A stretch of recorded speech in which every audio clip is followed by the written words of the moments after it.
What's up, everybody? Welcome back to another live stream from the 10-7 MMA Show. And we are live. I'm starting off the show myself without Justin. Justin's going to be joining very, very shortly in about 5 minutes. I'm just messaging him the link again right now just to make sure. So we got a lot to talk about today.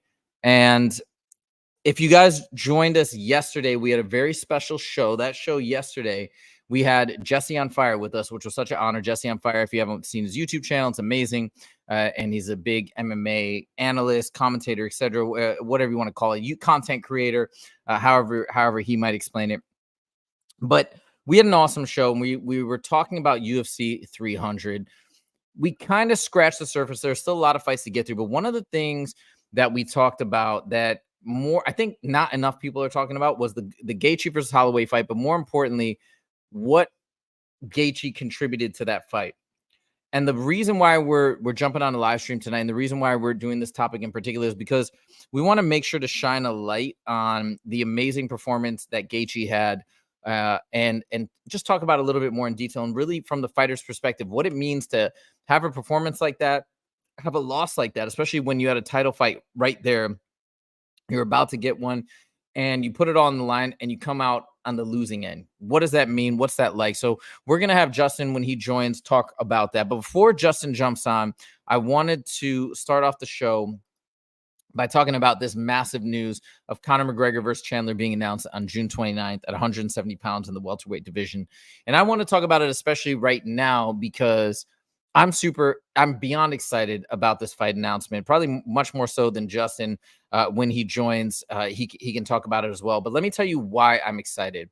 And one of the things that makes the sport so incredible. So a lot of people, and Justin will probably say the same thing. Justin James, I'm talking about, not Justin Gaethje. Justin James, my co-host, right? One of the things that he'll often say about Conor is, look, he hasn't lost in this many years. Last time he won was against Cowboy Cerrone in a welterweight fight back in, I think that was 2020, January of 2020. So that was almost more than 4 years ago. He probably doesn't still have it. He broke the leg, this and that. And while that may be true, while it may be correct that, he's gotten older, potentially has lost a step, I don't know. And that's the beauty of it. We don't know until we see it. The reason why this is so exciting, other than the fact that, hey, Conor's such a superstar, he's so magnetic, this and that. The reason why this is exciting is, once again, we come down to this notion of what makes mixed martial arts fights truly, truly exciting. And the ones that really build anticipation is where the stakes are massively high. And why are the stakes so high? It's not a title fight, but it's because it answers that question. It will answer the question of, is he still able to compete at a super high level?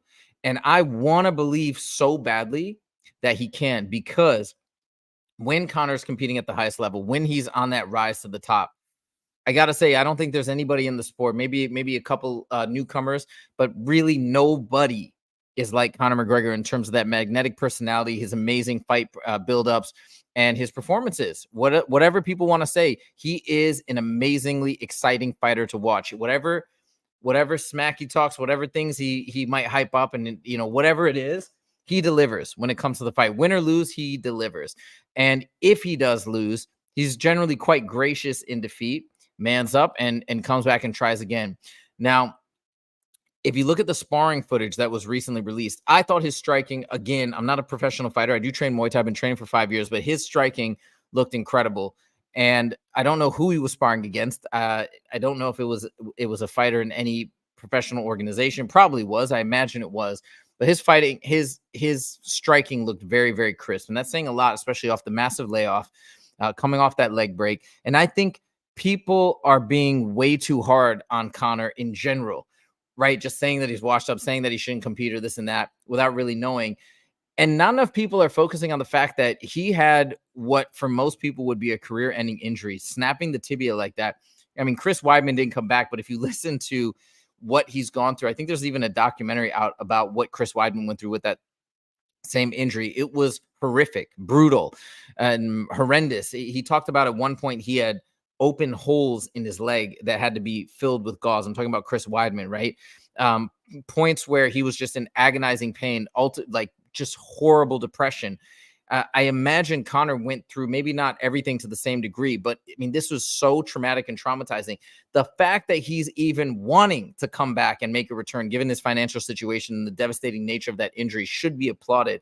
So he should be given his flowers just for the fact that he's wanting to come back, so hungry, and given that he doesn't need to, right? And I'm going to stand by that presumption that he definitely doesn't need to. I think he's managing his money well, and I think he's made quite a bit of money. So I don't think he needs to. I think he wants to. He's doing it for the love, and that should be applauded. And that's really exciting as a fight fan to see somebody coming in and doing it for the love of the sport, the love of the game. That's an amazing thing, and that builds the stakes even higher. Now, let's just play this out. This is in fantasy land, and we don't know if any of this is going to transpire. But again, this is why it's such an amazing, incredible fight on June 29th. It's going to go down with Michael Chandler, because if Conor wins, right? We have the champ, we have the double champ, we have the boxing. He steps away, he comes back, he tries to get back in the mix. He loses to Dustin Poirier the first time, wants it again, comes back, looks actually pretty good. I think Dustin was still sort of winning that fight when it concluded. And then we have this devastating, almost freakish accident. His tibia breaks. He's out. People think he might never come back. A lot of people were saying he's not going to fight. He's not going to fight. He kept saying he wanted to fight. Now the fight is booked. Now he's coming back. A lot of these questions of whether or not he wanted to actually compete have been answered. But now the question is, can he compete at the same high level? And Michael Chandler is such a difficult fight. So if he wins, I don't think it's out of the realm of possibility that he could immediately ask for a title shot or a BMF title shot, right? People are saying that, hey, let's throw Conor against Max Holloway. If he does, so imagine all the stakes on the line, and this is what makes it so exciting. Imagine if Conor goes against Max Holloway for the BMF, that would be the first time that Max Holloway is a former champ, but a former double champ now holds the BMF belt. And just imagine Conor, that's 3 belts, featherweight, lightweight, and then the BMF title. And then who knows what he can do from there. Even if he doesn't win, but he could challenge for the welterweight belt. How unbelievably exciting. And imagine that matchup with Leon Edwards against Conor or whoever. There's also a possibility of an Islam Conor match at some point down the line. Maybe if he goes back to 155. Imagine the buildup for that. Khabib's back in the game. I mean, this would be absolutely insanely unbelievable if something like this comes together. So again, we don't know if this could happen, right? Michael Chandler could go in there, knock him out in the first or second round, and boom, this fantasy is gone. But the fact that these possibilities are brewing and could come to fruition, I mean, if you're a fight fan, you're a fan of the UFC, you got to be excited about this fight. So this is something that we didn't get to talk about on Monday, and I think it's absolutely just incredible, unbelievable. Anyways, so that's one thing I wanted to talk about. We're still going to talk about Gaethje versus Holloway, but I want to wait until Justin jumps on officially before we do that. The last thing I wanted to talk about, I'll talk about another amazing fight announcement, which is, I'm going to just put it up here real quick. We got Sean Strickland versus Costa. Okay. So let's talk about this really quickly. Strickland versus Costa is actually going to be an unbelievable match as well. Just from the standpoint, and imagine where this is happening, right? This is happening. I think this is also on June 29th or June 1st. I can't remember. Let me double check. I think it's on June 1st. I'm going to just double check the date. Strickland versus Costa.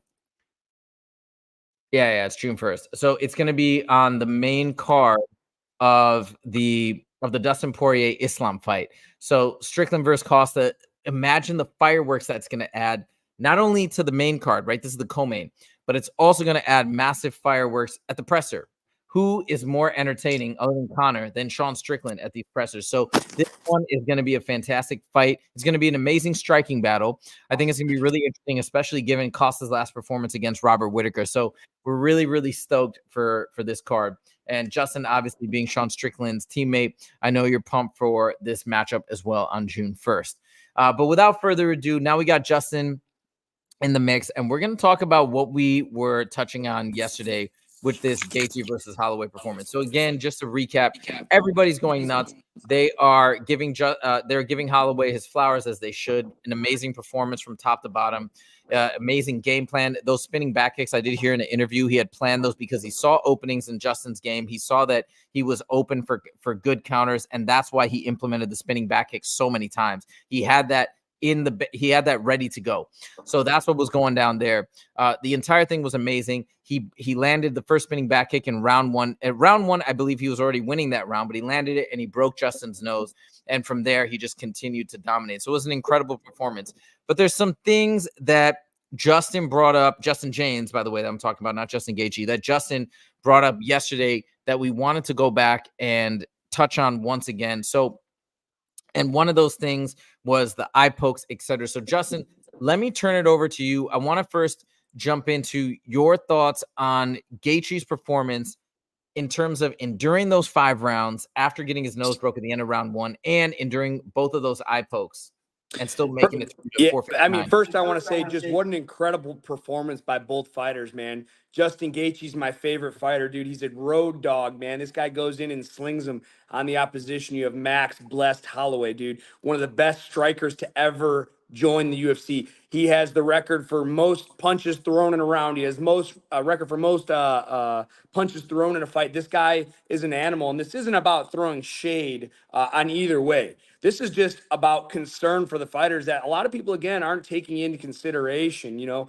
Justin Gaethje, every time that guy gets in the ring, he puts his life on the line. When you talk about guys, you know, Justin says, I don't even plan on waking up on Sunday. Like, he's ready to die in there. Dude, all you guys watching, anybody going to see this clip, you guys haven't, most of you, 99.9 per repeating, dude, have never had your nose broken and then have to go fight 20 more minutes or 1 more minute. I'm telling you, a lesser man, a lesser fighter, even a lesser UFC fighter calls that off.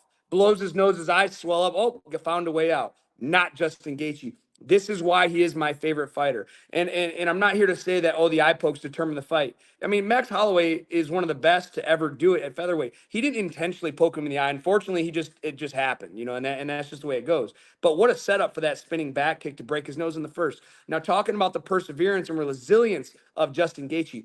Broken nose, double eye poke, not in the same eye, but both eyes got poked. And then he goes out there for 20 more minutes, drops him in the fourth.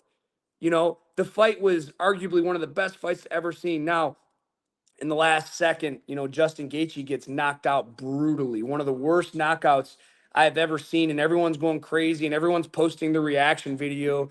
And it's like, dude, like, yeah, it was fucking great for the sport. It was a great spectacle, especially for new fans watching. But dude, like, Justin Gaethje is one of the best to ever do it. And out of all the new fans that got brought to the UFC, that's the first time you've seen Justin Gaethje, man. You're going to remember him as the guy that got knocked out with 1 second left. You know, that knockout, I mean, he got his 300K bonus. That's great. But that knockout took years off his career, possibly years off his life. He might never be the same fighter again, man. And you know, I had a friend, Leroy Johnson. I sent you the video, man. When he got knocked out and he fell forward. Let me cue. I have this queued up. Let me play the video for everybody. So this is kind of, Justin shared this with me earlier today. Justin James shared this with me earlier today. And I think the reason why it's relevant is because it's a similar knockout, a similar fall. So first, I want to show you this knockout in the PFL, I believe, and then Justin's gonna tell you kind of the aftermath of what happened here. So check this out. The right knee lands flush. And Muhammad Daris knew it was just an incredible knockout, right? Walks away, celebrates. What a great way to get back into so it's an incredible knockout, and you see that knee and you see the way he falls. So Justin, go ahead and talk about what happened after this knockout. So here's the thing, you know, Leroy gets knocked out just like Justin Gaethje. He drops his hands to his side and he plunges head first. You can see his head go down just like Justin Gaethje. He hits his forehead on the canvas. Leroy broke his neck. All right. Leroy cannot fight ever again after this knockout. He had neck surgery. He was paralyzed for months. And, you know, after surgery, he's just now in the last year getting back to live a normal life. He can't train anymore, at least at a high intensity. He'll never compete at a high level again. It's just terrible. And when Justin got clipped with that last shot, it's not exactly the same, but it's very similar. His head slumps down and he falls forward. While everyone's cheering, I genuinely was concerned about this guy. I wanted the medical staff to get in there. He was unconscious for 5 to 6 minutes after his head being spiked off the canvas. You don't know if he broke his neck. You don't know if he's going to wake up again. That was the most brutal knockout, and I just hated to see it. And again, looking back at the Leroy Johnson fight, when he falls like that, he breaks his neck. And again, Leroy is as tough as nails, man, just like Justin Gaethje. And Dude, I mean, there's a lot of concern, that I had. I wasn't excited about it, man. I wish this fight just would have went to decision. I'm fine with Justin losing. I mean, they put on such an incredible performance on both sides of the coin. Max Holloway got dropped in the 4th round. They're not counting it as a drop, which I think is weird. Oh, But he, interesting. yeah, I saw the stats. There's no knockdowns for Max Holloway still, but I mean it's clear as day. He gets hit with the right hand in the back of the head, and or like on the side of the head over here, and he clearly falls down. Regardless of that, man, I know we're warriors and I know we're all fighters Mhm. and this is our job and shit. But at the end of the day, we still want to go home to our families, man. And to see Justin get knocked out like that and watch, see his parents get to witness that and his family and his girl, like, man, that was just devastating for me. That was not an exciting moment for me, man. And I don't even know Justin that well personally. We've trained together a couple times through the years. But he's always just been such a great guy to have in the room. He's very smart. He's knowledgeable. He's super nice, and he puts on bangers every single fight. This guy doesn't come out in pitter patter. When you see Justin Gaethje on a card, he's putting his when he's like all fighters, including myself, have said, "Oh, I'll die in the cage. I'll die in the cage." Will you though? Justin Gaethje will, and he proves it time and time again.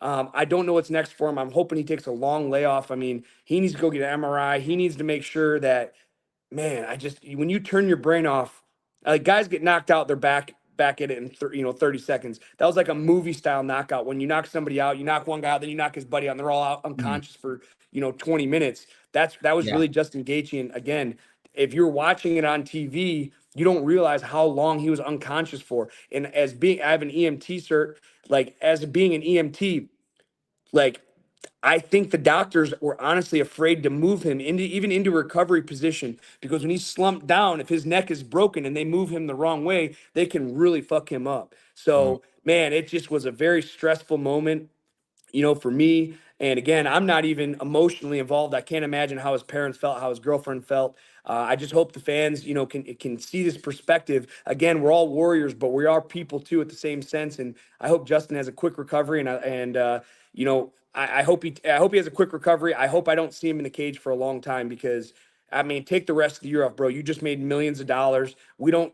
I appreciate everything you've done in this sport, and I'm sure millions of fans do as well. Take some time off, spend some time with your family, and I'm not going to say enjoy this fight, but enjoy this time with your family and let your brain recover, bro, because you can't take shots like that over and over and over, man. And Justin takes shot like that all the time. And I just don't want him to see him end up with some kind of, brain damage to where when he's, 50, 60 years old, he can't talk, he can't walk. And because that's the Mhm. path he's headed down right now.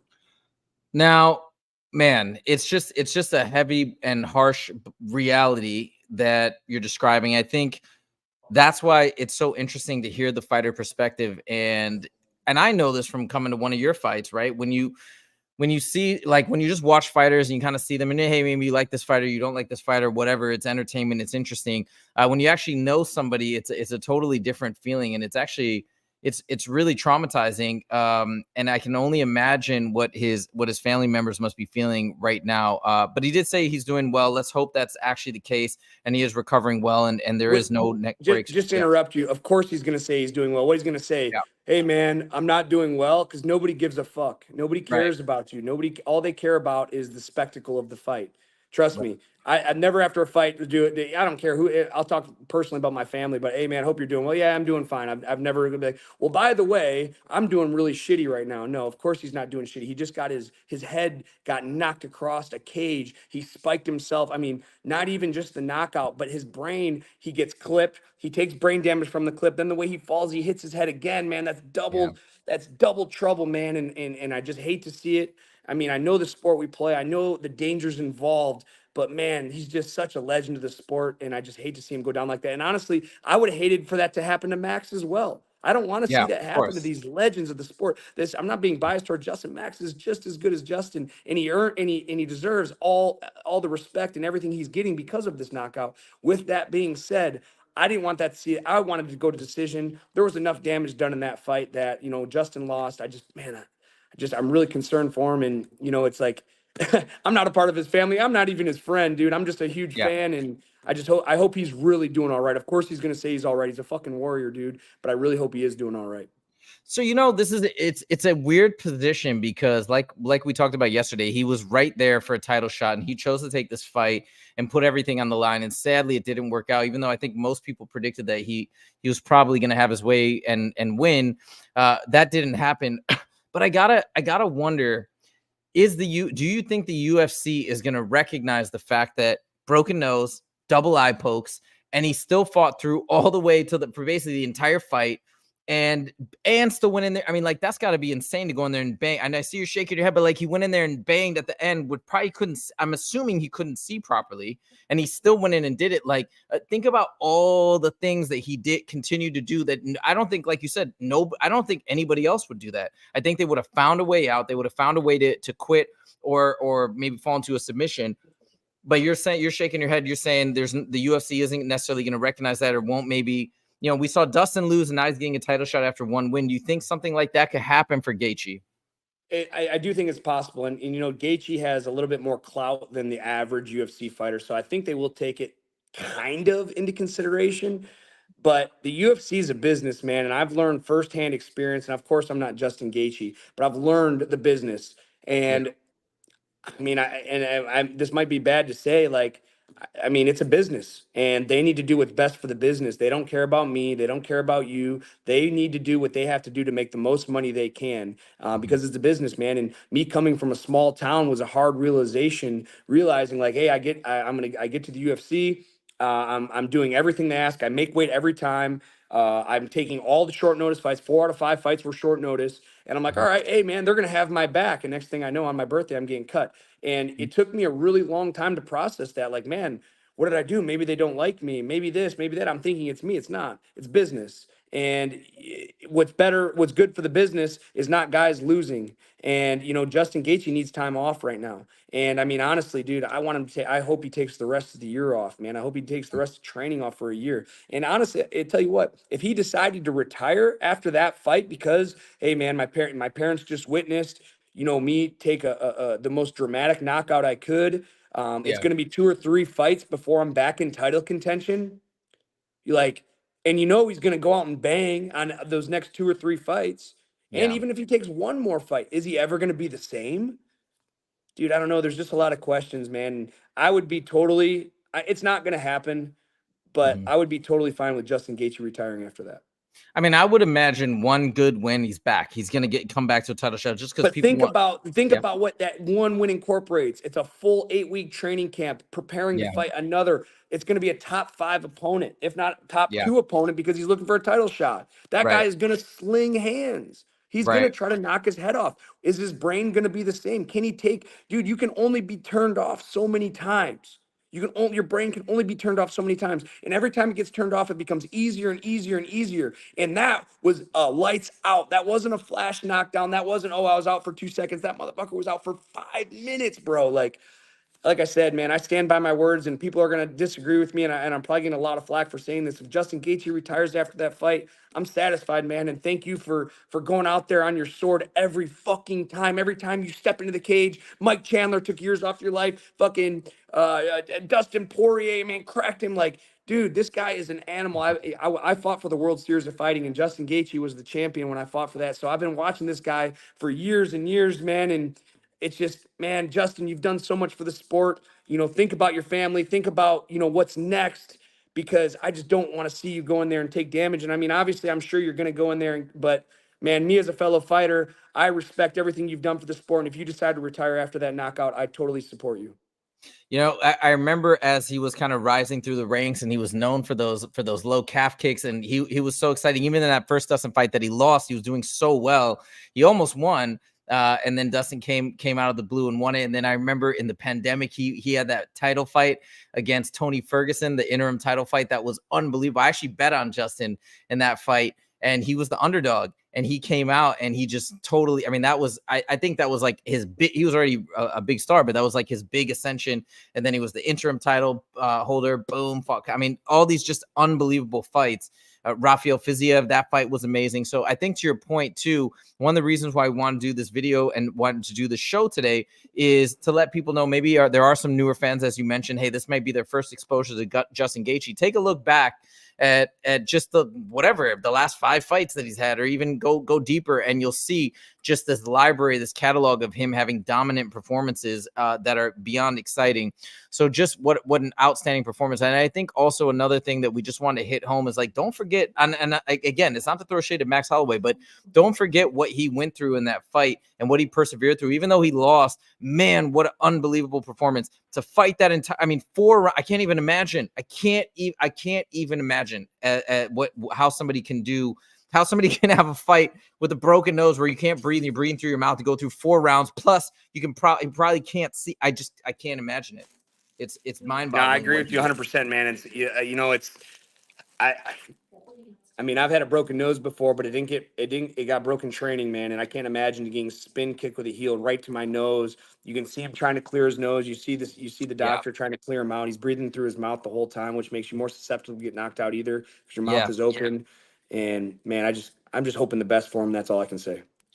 All right, well, fair enough. And I hope if you guys are watching, again, the point of this, hopefully, look, it's the reality, and it is sad, it's depressing, but a big point of this wasn't just to make people sad or depressed, but also to let people know, hey, like, let's talk about Justin a little bit. Let's give him his credit where credit's due. Holloway obviously comes away as the winner. He's got the world at his feet. He can do whatever he wants after this fight. Man, we hope that Justin gets some credit for being the second half of that fight, and the reason why, just as much of a reason as why that fight was amazing is Max's incredible knockout and his incredible accuracy and his footwork and all those other amazing things. So, Justin, again, I'll echo Justin Jane's sentiments. You are a legend, one of my favorite fighters, and that's it. We got a quick comment before we end off. Oh, Celine has given us love, I believe, from France. Thank you, Celine, for joining, and thank you everybody else for joining. And that's it. We're just doing a quick impromptu show. We will be back at our normal time on Friday. Thank you guys so much for joining. If you're a new subscriber, we really appreciate it. If you did like this show and this video, make sure to click that like button. Thank you guys so much for joining, and we'll see you guys next time. Take it easy.